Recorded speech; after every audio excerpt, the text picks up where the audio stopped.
अगर थोड़ा सा ब्रीफ कर दें हमारी मीडिया को और सबको इंट्रोड्यूस कर दें। सभी मीडिया बंधु को पहले तो नमस्कार करता हूं।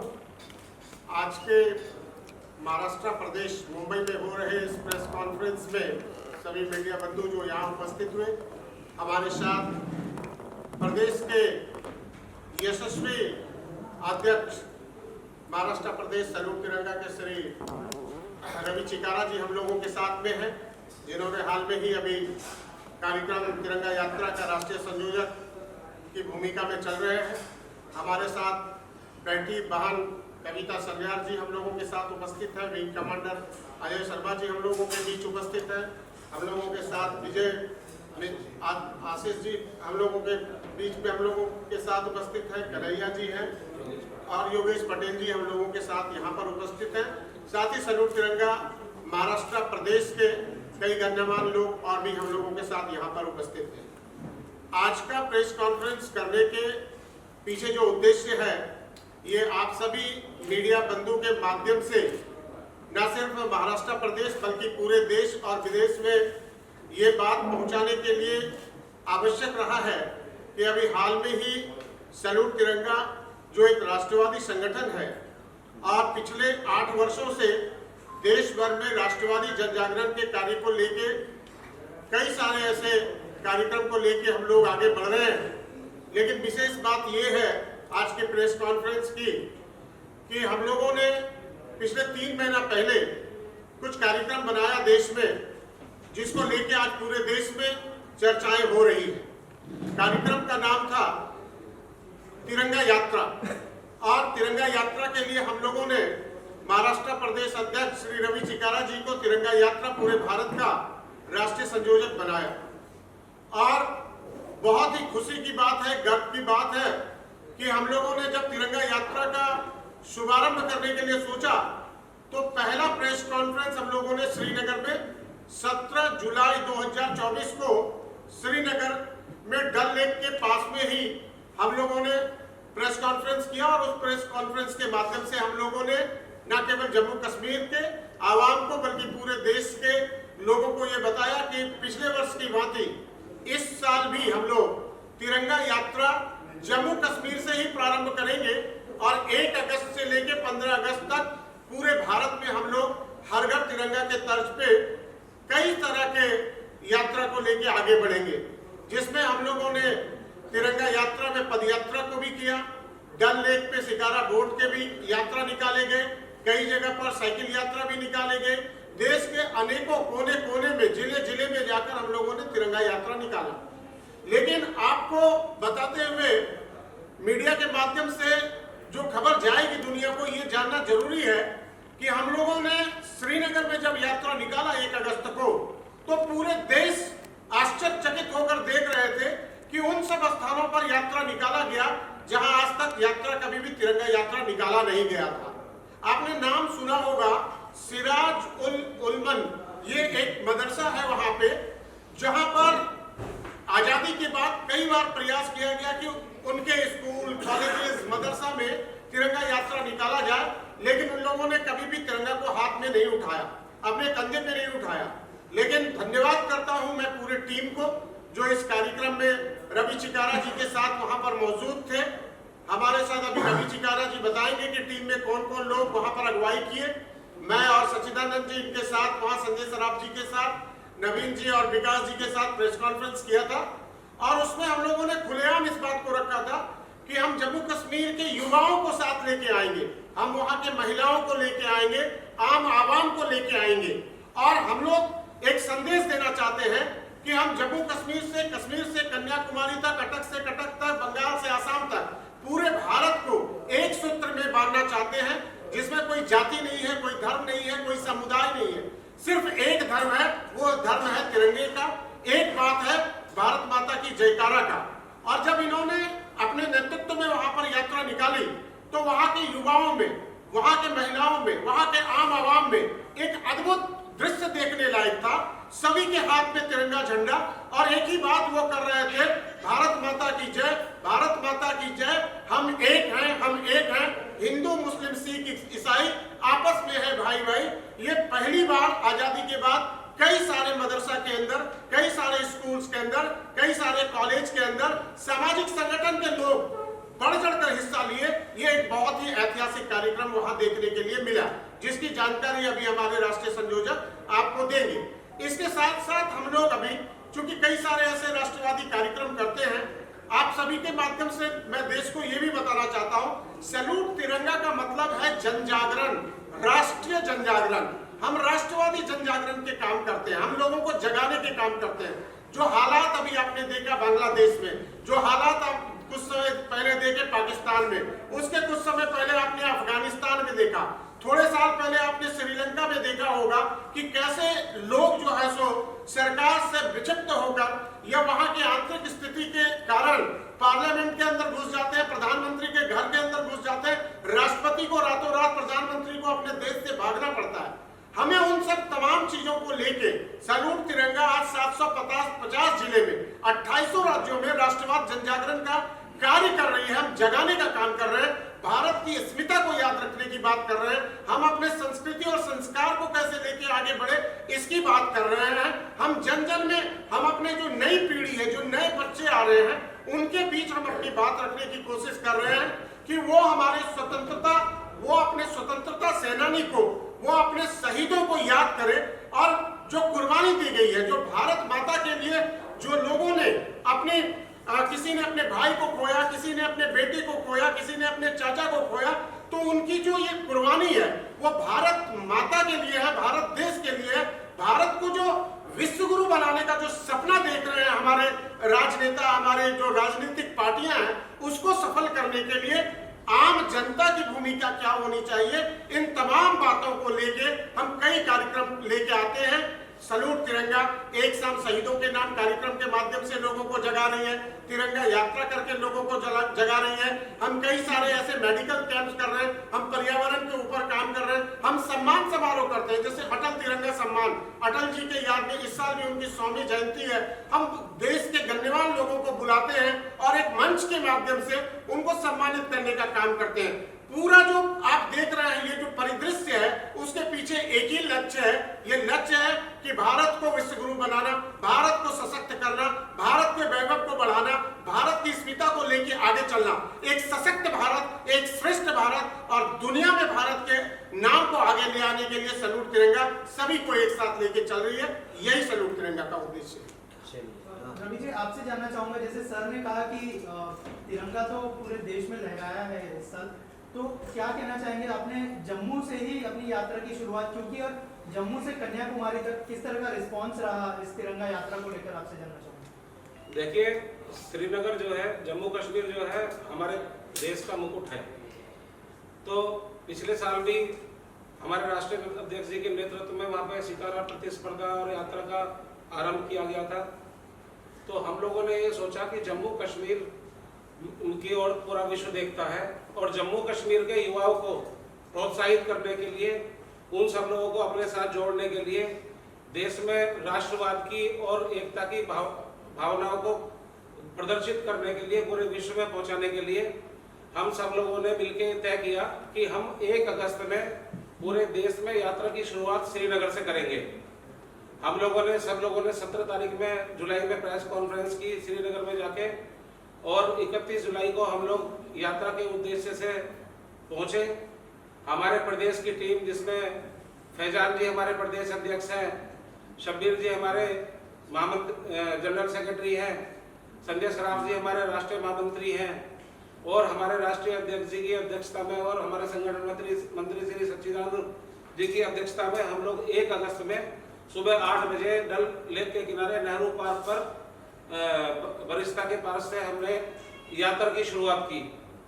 सबसे बढ़िया बात यह है पूरे देश के लिए, हम लोगों के लिए, कि श्रीनगर में हम लोग इस बार पहली बार वहाँ के युवाओं को अपने साथ जोड़ने में कामयाब हुए। 3 किलोमीटर की इस यात्रा में बारिश पड़ रही थी और हम सब लोग नारे लगाते हुए जा रहे थे कि देश का झंडा ऊंचा रहेगा, भारत का झंडा ऊंचा रहेगा, वंदे मातरम और भारत माता की जय। पूरे 3 किलोमीटर की यात्रा में बारिश पड़ते हुए यात्रा चल रही थी और इस तरह के जयघोष हो रहे थे और वहाँ के जम्मू कश्मीर के स्कूलों की बच्चियां और बच्चे और युवा साथी बुजुर्ग 80 साल के लोग भी झंडा लेके अपने हाथ में खड़े हुए थे और मुझे उन सब लोगों के साथ में यात्रा करते हुए हमारे सल्यूट तिरंगा के नेतृत्व में इतने आनंद की अनुभूति हुई। मेरा सर इतने गर्व से ऊंचा हुआ और सब लोगों से हमने बहुत विस्तृत तरीके से बात की, सब लोग उसके साथ कनेक्ट करने की कोशिश की, उनके साथ में चाय नाश्ता किया, उनके साथ में खाना खाया, उनके साथ में फिर शिकारा प्रतिस्पर्धा की। तो हम लोग सब एक ही है, हमारा पूरा देश एक ही है। हमारे सल्यूट तिरंगा की संगठन की ये इच्छा है कि पूरे देश में जैसे हम दिल्ली, बंबई, इंदौर, कलकत्ता सब जगह घूमते हैं, बंबई, ऐसे ही हमारे जम्मू कश्मीर भी होना चाहिए। हमारे लिए वो जगह और उन सब लोगों के लिए हम लोग सब एक साथ में इस तरीके से मिक्सअप होने चाहिए। वहाँ पे नए नए डेवलपमेंट होने चाहिए, वहाँ पे रोजगार बढ़ना चाहिए। अगर भय का माहौल नहीं रहेगा, अगर जिस तरीके से हमने डल लेक के किनारे हमारे संगठन ने तिरंगा यात्रा का आयोजन किया, उससे भी पूरे विश्व में एक अच्छा संदेश गया। सब लोगों को थोड़ा कंफर्टनेस महसूस होती है। आपके मीडिया के माध्यम से पूरे नेशनल न्यूज पे, इंटरनेशनल न्यूज पे ये न्यूज सब जगह चल रही थी और बार बार चल रही थी, सारे सोशल मीडिया में भी चल रही थी। और हमारे सल्यूट तिरंगा के लाखों कार्यकर्ताओं ने और हमारे देश के बहुत सारे लोगों ने हमसे इस बारे में तरह तरह के सवाल किए। सब लोगों की इतनी उत्सुकता है, कम से कम 200-300 वीडियो है जो मैं आप लोगों के साथ में शेयर कर सकता हूँ।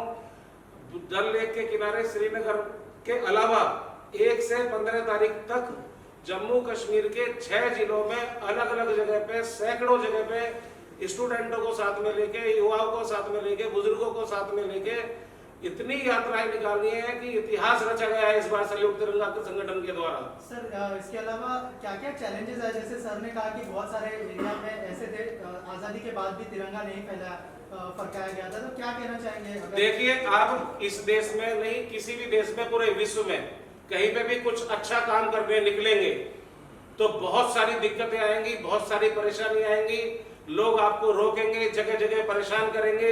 लेकिन इस यात्रा से पहले ही हमारे राष्ट्रीय अध्यक्ष जी की गृह राज्य मंत्री जी से मुलाकात हुई थी और गृह राज्य मंत्री जी ने हमें पूरी सुरक्षा का और पूरे सहयोग का वादा किया था।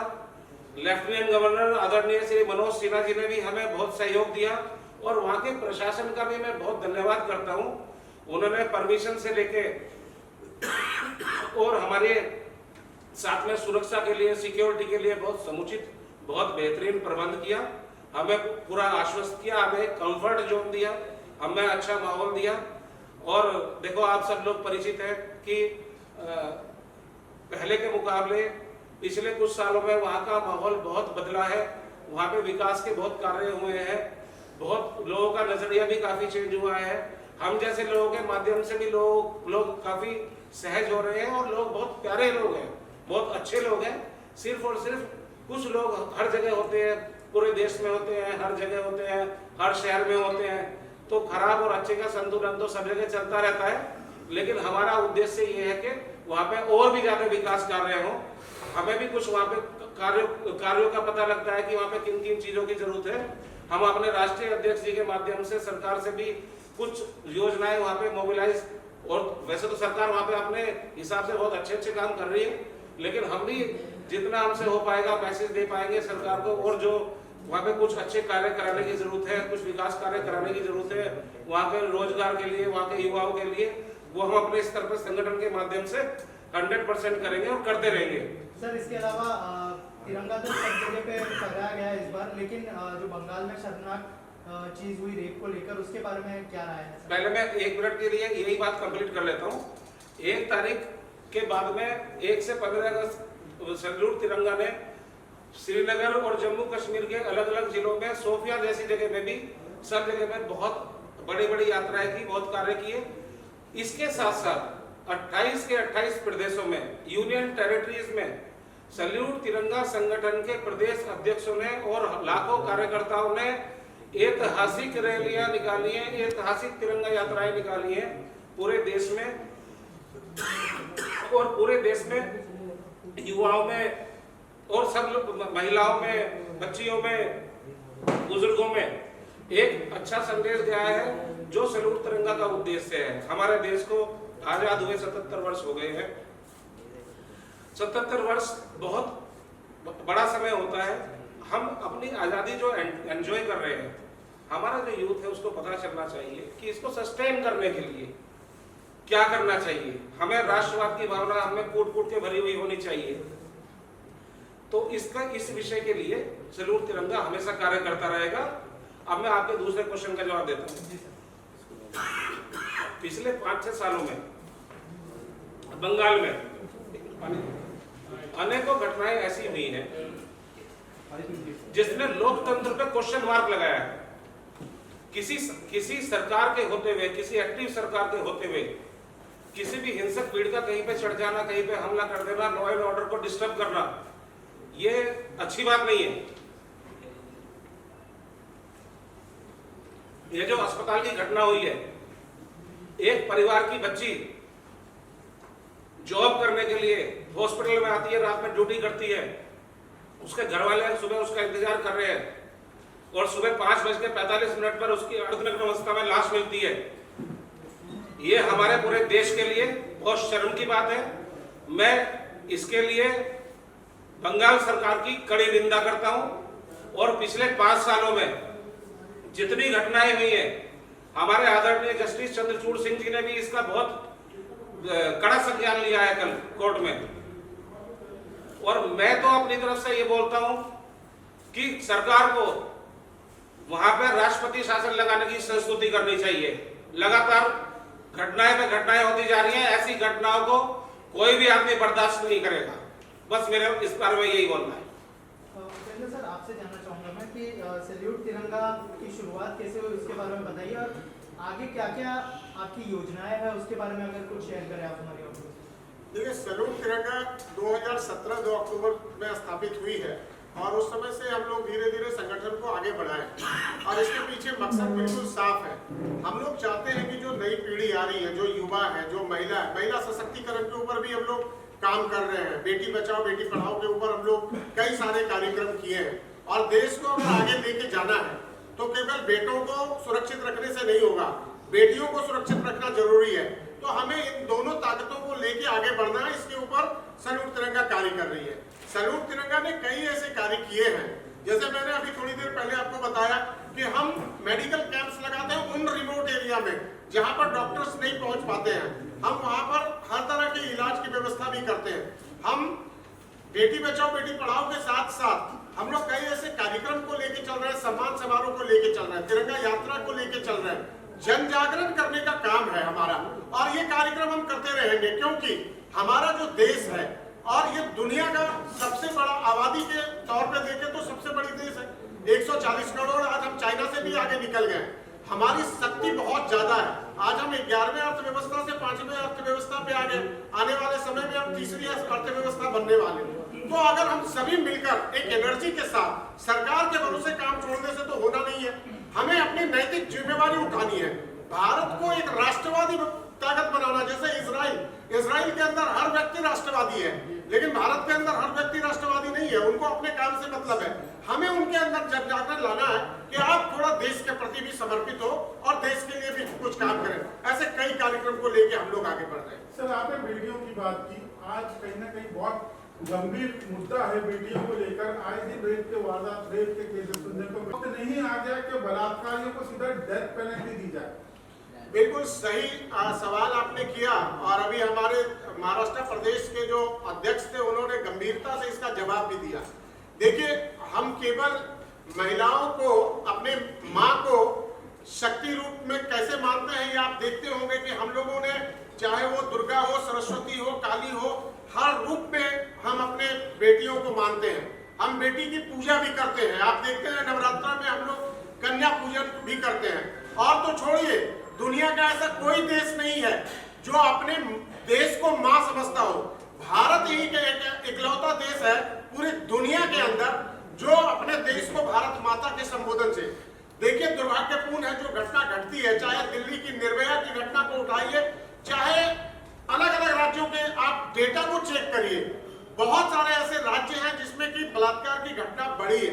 इसको नियंत्रित करना बहुत जरूरी है और इसके लिए सरकार को, कोर्ट को अविलंब लॉ में, कानून में परिवर्तन करना पड़े तो करना चाहिए। सैल्यूट तिरंगा संगठन सरकार से भी प्रार्थना करती है, निवेदन करती है कि ऐसा कानून बनाइए जिसमें किसी को भी इस तरह का घटना करने के पहले एक खौफ पैदा होना चाहिए, डर पैदा होना चाहिए, और डर ही एक ऐसा माध्यम है जिससे इस तरह के घटना के ऊपर लगाम लगाया जा सकता है। कई ऐसे मिडिल ईस्ट के कंट्री हैं जहां पर इस तरह की घटनाएं बहुत कम होती है। उसका रीजन ये है कि वहां के कानून बहुत सख्त है। सैल्यूट तिरंगा भारत, पूरे भारत की तरफ से मैं आह्वान करता हूं और महाराष्ट्र प्रदेश की तरफ से सरकार से आह्वान करता हूं कि एक कठोर कानून इसके लिए बनाया जाए और फास्ट ट्रैक कोर्ट में इसका सुनवाई हो और 1 महीने के अंदर ऐसे दरिंदों को फांसी की सजा दी जाए। एक सवाल और है मेरा आपसे, देश को आजाद हुए 77 ईयर्स हो चुके हैं, इसके बावजूद भी क्या जरूरत लगती है आपको कि हर देशवासियों के अंदर भावना देशभक्ति की पैदा करनी पड़ रही है, और ये कब तक करना पड़ेगा हमको? देखिए, ये एक कंटिन्यूअस प्रोसेस है। हम जैसे जैसे आगे बढ़ेंगे, अभी आपने देखा कि हमने आजादी का अमृत महोत्सव मनाया। हम 75 साल में पहली बार हर घर तिरंगा कार्यक्रम को लेके आए, और मैं इस मंच के माध्यम से बताता हूं कि हम लोगों ने सैल्यूट तिरंगा की कमेटी ने ड्राफ्ट भेजा था पीएमओ में, और प्रधानमंत्री जी को धन्यवाद करता हूं, उन्होंने फ्लैग कोड में चेंजेस किया, रूल को बदला। पहले हमारा तिरंगा गाड़ी के ऊपर, घर के ऊपर, कोई कहीं पर लेके यूज नहीं कर सकते थे। ये कार्यक्रम करने के पहले 1 महीना पहले फ्लैग कोड में चेंजेस हुआ। आज हमारा तिरंगा घर घर में लग रहा है। हम लोग इसको अभी लेके और आगे बढ़ेंगे। हमें भारत को एक राष्ट्रवादी ताकत तैयार करना है। हर व्यक्ति देश के प्रति सोचे, और ये हर घर तिरंगा अगले जब 100 साल आजादी का हम मनाएंगे तो ये हर हाथ तिरंगा होगा, और राष्ट्रवाद के लिए तो काम करते ही रहना पड़ेगा। हमारा जो देश है, हमारा देश जो है वो बहुत बड़ा देश है। आजादी के माध्यम से देखें तो हम दुनिया के नंबर 1 कंट्रीज हैं, और इसमें हर तरह के लोग हैं, अमीर है, गरीब है, आर्थिक व्यवस्था जो है वो भी आप देख रहे हैं, रोजगार की स्थिति भी देख रहे हैं। तो हमें इसके ऊपर लगातार निरंतर काम करते रहना होगा, और भारत को अगर दुनिया का विश्व गुरु बनाना है, जो सोने की चिड़िया वाली बात थी कि भारत एक सोने की चिड़िया पहले था और फिर से उसको बनाना है, तो राष्ट्रवाद जन जागरण करने का काम करना होगा। मैं धन्यवाद करता हूं प्रधानमंत्री जी को यहाँ से कि 2014 के बाद से भारत में माननीय मोदी जी, अमित शाह जी की वजह से राष्ट्रवाद का जन जागरण का काम आगे बढ़ा, और सैल्यूट तिरंगा ने इसको लेके मजबूती से आगे बढ़ाने का काम कर रहे हैं। जितने भी डेवलप कंट्रीज हैं वहाँ पे देखा गया है कि हर कोई डेवलपमेंट की बात करता है। हमारा एक ऐसा देश है आज भी इतने सालों बाद डेवलपमेंट को भूल कर कहीं ना कहीं धर्म की राजनीति पे ही जुटा हुआ है। जितनी भी राजनीतिक पार्टियां हैं वो धर्म के नाम पर ही इलेक्शन जीतती है, कहीं ना कहीं उनको उस पर ही ध्यान देना पड़ता है। आपको नहीं लगता कि आज के एरा में इस चीज को बदल कर डेवलपमेंट की बात होनी चाहिए सिर्फ? सर ऑल्सो ये इसी से जुड़ा सवाल है कि क्या सैल्यूट तिरंगा में भी कुछ पॉलिटिकल पार्टीज जुड़ी हुई है या फिर इंडिपेंडेंटली काम करता है सैल्यूट तिरंगा? देखिए, सैल्यूट तिरंगा के बारे में सबसे पहले मैं बात आपसे कर देता हूं साफ, सैल्यूट तिरंगा एक गैर राजनीतिक संगठन है। हमें राजनीति से कोई लेना देना नहीं है, लेकिन सैल्यूट तिरंगा के कोई सदस्य अगर किसी पार्टी में है तो उससे भी मेरे को कोई परहेज नहीं है। लेकिन मैं बोलता हूं कि कोई भी जाति का हो, कोई भी धर्म का हो, कोई भी समुदाय का हो, कोई भी राज्य का हो, कोई भी भाषा का हो, तिरंगा के लिए सब एक है। भारत माता की जयकारा के लिए एक है। सैल्यूट तिरंगा का जो मकसद है कि भारत माता की जयकारा करो, तिरंगे की बात करो, भारत को विश्व गुरु बनाने की बात करो। अब मैं आता हूं आपके सवाल के ऊपर।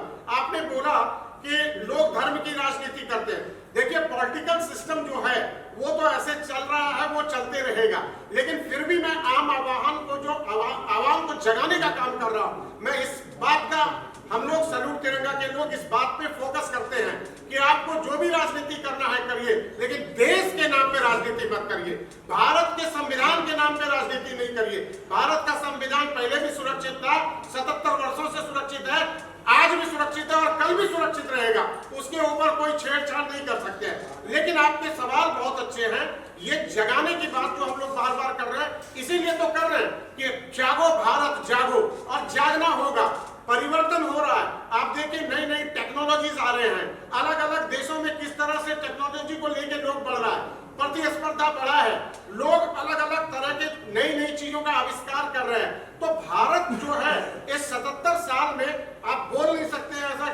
नहीं हुआ, भारत बहुत डेवलप हुआ। भारत एक विकसित जो देश बनना है उसके ऊपर आगे बढ़ चुकी है। प्रधानमंत्री जी का जो सपना है कि 2047 में भारत विकसित होगा, मैं इस आशा और विश्वास से आपको यकीन दिलाना चाहता हूं, भरोसा दिलाना चाहता हूं कि जिस तरह से भारतीयों में आज उत्साह आया है, जिस तरह से रोजगार सेल्फ रोजगार की ओर आगे बढ़े, हमारे नवयुवक के अंदर जितने टैलेंट है, लड़कियां जितना बढ़ चढ़ कर काम कर रही है, हम निश्चित रूप से एक डेवलप्ड कंट्री की ओर बढ़ रहे हैं और 2047 के पहले ही भारत एक विकसित देश बनकर तैयार हो जाएगा। महाराष्ट्र अध्यक्ष से मेरा सवाल है, आपने बांग्लादेश का जो है खंडन निंदा की है। अब ये हाल ही में जो है बदलापुर में बलात्कार की घटना हुई है और कुछ दिन पहले ही कोल्हापुर में हुई है। कल उद्धव ठाकरे ने ऐलान किया है कि भारत बंद है, आपकी क्या प्रतिक्रिया है? जो बदलापुर की घटना हुई है उस पर एक्शन ले लिया गया है। बंगाल में लगातार ये घटनाएं देखने को मिल रही है, सबूतों से छेड़छाड़ होती है, भीड़ हमला कर देती है। बंगाल की घटनाएं जो चल रही है वो देश की अन्य घटनाओं से भिन्न है, लेकिन बलात्कार कहीं भी हो, जुर्म कहीं भी हो, कहीं पे भी इस तरह की आपराधिक घटनाएं हो, वहां उनका उसी जिस तरह से हमारे राष्ट्रीय अध्यक्ष जी ने बताया उसका वही तरीका है कि ज्यादा से ज्यादा जजों की नियुक्ति की जाए, फास्ट ट्रैक कोर्ट बनाई जाए और 1 महीने के अंदर सारे सबूतों के आधार पर न्याय प्रणाली के हिसाब से सख्त सजा का ऐलान कर दिया जाए। और जब ऐसे 10-20 उदाहरण पूरे देश में होंगे तो जैसा कि अध्यक्ष जी ने बताया कि गल्फ कंट्रीज में जो क्राइम रेट रुका हुआ है, ऐसे ही हमारे देश में भी उसका 101% प्रभाव पड़ेगा। सर आपसे जानना चाहूंगा, इंटरनेशनल लेवल की अगर बात करें, जो बांग्लादेश में हुआ, थोड़े दिन पहले पाकिस्तान में हुआ था, उसके पहले श्रीलंका में हुआ था, जो पीएम के घर में घुस के फिर उनको जो है अपने पद से निष्कासित कर देना, और जो हिंदुओं के ऊपर जो बांग्लादेश में अभी हो रहा है, सर क्या प्रतिक्रिया है उसके ऊपर? देखिए, बांग्लादेश में जो हुआ वो बहुत ही दुर्भाग्यपूर्ण है। बांग्लादेश में जो हुआ वो उनका इंटरनल सिचुएशन था, इंटरनल मामला था, लेकिन उसका प्रभाव कहां पड़ा? उसका प्रभाव पड़ा वहां रहने वाले अल्पसंख्यक के ऊपर, यानी हिंदू के ऊपर, क्रिश्चियन के ऊपर, जो भी अल्पसंख्यक थे। ये घटना बहुत ही इसका कड़ी निंदा कर रहा हूं, और बांग्लादेश हो चाहे पाकिस्तान हो चाहे श्रीलंका हो, इस बात को उनको समझ लेना होगा कि अगर इस तरह की घटना को वो नहीं रोकते हैं तो इसके गंभीर परिणाम देखने के लिए होंगे। भारत जो देश है, आज इस देश में आप देखिए कि तिब्बत के दलाई लामा भी यही शरण लिए हुए हैं, आज बांग्लादेश के प्रधानमंत्री भी भाग के आके यही शरण लिए हुए हैं। भारत ने हमेशा एक दूसरे के साथ एक अच्छे संबंध बनाने का कार्य किया, लेकिन इसका मतलब नहीं होता है कि आपके देश के अंदर कोई भी राजनीतिक उठापटक हो और उसका परिणाम वहां के हिंदू को झेलना पड़े, इसको कतई बर्दाश्त नहीं करेंगे। अगर इस तरह की घटना को बांग्लादेश हो चाहे पाकिस्तान हो चाहे श्रीलंका हो, कोई भी कंट्री हो, अगर इस तरह की घटना को वो अगर लगाम नहीं लगाते हैं तो कल दिन बहुत गंभीर परिणाम होगा। यहाँ के लोग रिटेलिएट करेंगे, तो अगर एक बार यहाँ का लोग रिटेलिएट करेंगे तो वो बहुत छोटी देशें हैं, फिर उनको समस्या आ जाएगी। लेकिन फिर भी मैं धन्यवाद करना चाहता हूं प्रधानमंत्री जी को, गृह मंत्री जी को, कि उन लोगों ने सिचुएशन को बहुत अच्छे से हैंडल किया, वहां के सरकार के साथ बात की और इमीडिएटली 72 घंटे के अंदर वहां पर घटनाएं होना बंद हो गए। जो मंदिर के ऊपर हमला किया वो भी दुर्भाग्यपूर्ण था। हम लोग यहाँ पर जो भारत के अंदर जो है, हम हिंदू मुस्लिम सिख ईसाई सभी मिलकर रहते हैं। आपने कोई घटना नहीं सुना होगा कि हिंदू जाके किसी के मस्जिद को तोड़ रहा है। तो बांग्लादेश के अंदर क्यों मंदिर को तोड़ने की घटना होती है, अफगानिस्तान के अंदर ये क्यों होती है, वे वहां के आम आवाम को समझना होगा। आप नहीं समझिएगा तो गंभीर परिणाम होंगे, और ये गंभीर परिणाम ऐसे नहीं होंगे कि हम हमला कर देंगे।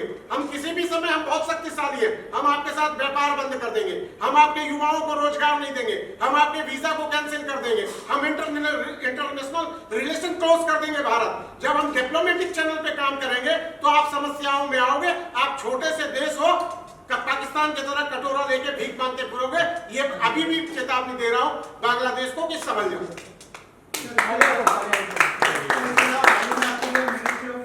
फॉरेस्ट का वाइस प्रेसिडेंट बनाया गया है, सर क्या कहना चाहेंगे, एनवायरनमेंट को लेकर किस तरह का काम चल रहा है, उस बारे में भी कुछ शेयर करें। देखिए, सही बात है, आप सभी के पत्रकार बंधु, हमारे रवि जी हैं, हमारी बहन हैं, यहाँ पे हमारी टीम बैठी हुई है, सौरभ जी बैठे हुए हैं। आप सभी के दुआ से, आशीर्वाद से, स्नेह से मुझे मोएफ में क्लाइमेट चेंज का भारत का वाइस चेयरमैन बनाया गया। एक पेड़ मां के नाम आप सभी से भी विनती करता हूं कि इस बार पिछले साल की गर्मी देखे होंगे आप, अभी भी देख रहे हैं कि मुंबई में भी मैं आया हूं तो थोड़ी गर्मी महसूस हो रही है। दिल्ली में स्थिति बहुत खराब है, वहां तो गर्मी भी ज्यादा, बरसात भी ज्यादा, ठंड भी ज्यादा। तो क्लाइमेट चेंज का जो सिचुएशन आ रहा है, इसके लिए हम सभी को जागृत होना होगा। आप सभी पत्रकार बंधु से मैं हाथ जोड़ के निवेदन करता हूं कि आप मीडिया चैनल के माध्यम से जरूर चलाइए कि पर्यावरण पे थोड़ा काम करो, थोड़े पेड़ लगाओ। एक पेड़ में माँ के नाम तो है ही, एक पिताजी के नाम भी लगाओ, एक रिलेटिव के नाम लगाओ, दादाजी के नाम लगाओ। अगर एक व्यक्ति 5 पेड़ लगा देता है तो हमारे जो अध्यक्ष जी हैं रवि चिकारा जी, हम लोगों ने ये सोचा है कि आने वाले समय में सैल्यूट तिरंगा 100 करोड़ पेड़ लगाने की योजना पे काम कर रही है। लेकिन ये बहुत अभी रिसेंट डेवलपमेंट है। जब हम इसके ऊपर पुख्ता सारा इंतजाम करेंगे तो फिर हम आपके सामने प्रेस कॉन्फ्रेंस में आएंगे और मैं काम करके आके फिर आपको बताऊंगा। जैसे जम्मू कश्मीर में अभी हम लोगों ने यात्रा करके दिखाया, वहां के लड़कियों को, वहां के मदरसे के लड़के को और वहां के जो हिंदू भाई भी थे उनको भी, सबको, वहां के सिख भाई उनको भी एक साथ लेके आया और फिर एक अच्छा माहौल के साथ एक डेवलपमेंट की बात की और सभी ने भारत माता की जयकारा और राष्ट्रगान गान गाया, जो कि देखने के लिए नहीं मिलता था जम्मू कश्मीर में। माहौल बदल चुका है। हम चाहते हैं और सोचते हैं और मेरी इच्छा, पूरी टीम की इच्छा है कि भारत सर्वश्रेष्ठ बने। इसके लिए सबको एक साथ काम करना होगा। इसके अलावा खेल में भी आप कुछ करना चाह रहे हो? जी जी, बहुत अच्छा सवाल किया। एक सवाल छूट गया था। अभी हम लोग एक खेल स्टार्ट कर रहे हैं क्रिकेट से, क्योंकि हमारे देश में क्रिकेट बहुत लोग प्यार करते हैं, क्रिकेट को एक दूसरा धर्म की तरह ही मानते हैं। तो हम लोगों ने तिरंगा क्रिकेट लीग जो है वो 26 जनवरी से स्टार्ट करेंगे। पूरे इंडिया में हम लोग शॉर्टलिस्ट कर रहे हैं 8 से 10 टीम बनाने की। अभी समय पे बताऊंगा क्या एग्जैक्ट पोजीशन है। इसमें हम लोगों का टारगेट ये है, उन गरीब बच्चों को लेके आगे आना जिनके पास खेलने का हुनर तो है, टैलेंट तो है, लेकिन जूते खरीदने का पैसा नहीं है, कपड़े खरीदने का पैसा नहीं है, किट खरीदने का पैसा नहीं है। उनको हम लोग बड़े प्लेयर के साथ मिक्स करके एक लीग तैयार कर रहे हैं, राष्ट्रवादी लीग, और उसको साथ में खिलाएंगे और उसको पैसे भी देंगे। हम ऐसे स्पॉन्सर्स तैयार कर रहे हैं जो उन बच्चों को प्रमोट करेंगे, उसके टैलेंट को निखार करके उसको चैंपियन बना के जो आईपीएल वाली टीम है उन वहां तक पुश करेंगे। कोशिश करेंगे कि उसको वहां पर स्थान मिले। जैसे आपने अभी कई सारे क्रिकेटर्स देखा होगा देश के अंदर, अभी बहुत सारे ऐसे लोग आ गए हैं जो बहुत आर्थिक स्थिति बहुत खराब थी, लेकिन आज आईपीएल में आके अच्छा खेल प्रदर्शन कर रहे हैं। तो ऐसे ही हम लोग खेल को भी लेके आगे आ रहे हैं। तो ये राष्ट्रवाद में सभी काम है। देश के जन जागरण के लिए, देश के विकास के लिए, बेहतरी के लिए हर क्षेत्र में हम लोग काम करना चाह रहे हैं। तो हम इसको तिरंगा क्रिकेट लीग का भी उद्घाटन जल्द करने वाले हैं। सर, मैं एक अपनी तरफ से कि आप एक बहुत बधाई के पात्र है। आपने जो जम्मू और कश्मीर की बात की और वहाँ पर आज भी हम लोगों को जिस तरह से आपने बात बताई, हम खुशी हो रही है कि इस तरह का माहौल है, क्योंकि आज भी लोगों को देश में ऐसा लग रहा है कि वहाँ की जो हालत है थोड़ी नॉट वेरी गुड।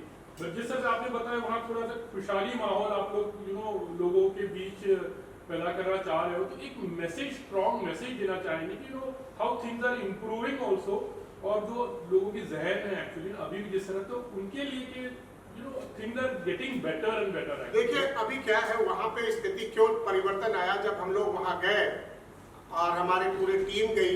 हम सचिदानंद जी, थोड़ा सा एक मिनट में ब्रीफ कर देते हैं। हमारे पूर्व मंत्री सचिदानंद पोखरियाल जी, कार्यक्रम के संयोजक रवि चिकारा जी हैं, नवीन कुमार जी हैं, उसके बाद विकास जी गए, संजय सराफ जी, फैजान और सब्बीर, 2 लड़के लोकल वहाँ प्रदेश अध्यक्ष और प्रदेश प्रभारी हमारी।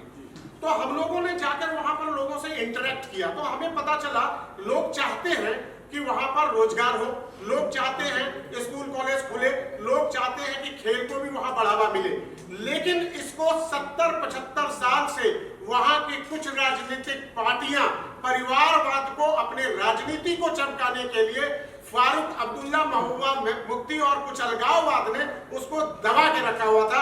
जब से 370 धारा वहां हटी, मैं धन्यवाद करता हूं प्रधानमंत्री अमित शाह जी को कि वहां के लोगों में जैसे मानो पंख लग गया हो, अब वो उड़ना चाहते हैं, एक आसमान में अपनी स्वतंत्रता को देख रहे हैं। तो ऐसे आप मीडिया बंधु के माध्यम से मैं चाहता हूं आप सभी इसको न्यूज को कवर करिए।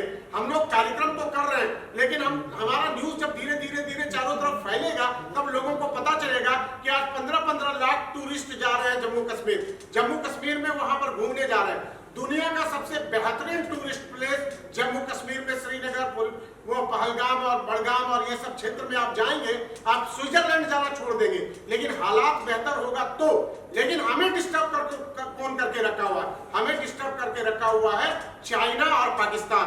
वो इन्फिल्ट्रेशन करके जबरदस्ती वहां से कर रहे हैं।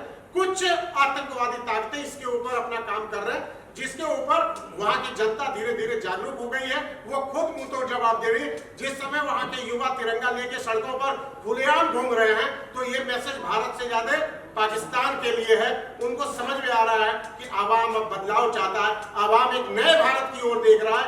एक नया शक्ति के रूप में भारत को लाने के लिए वहां के भी युवा और महिलाएं आगे बढ़ रही हैं। Thank you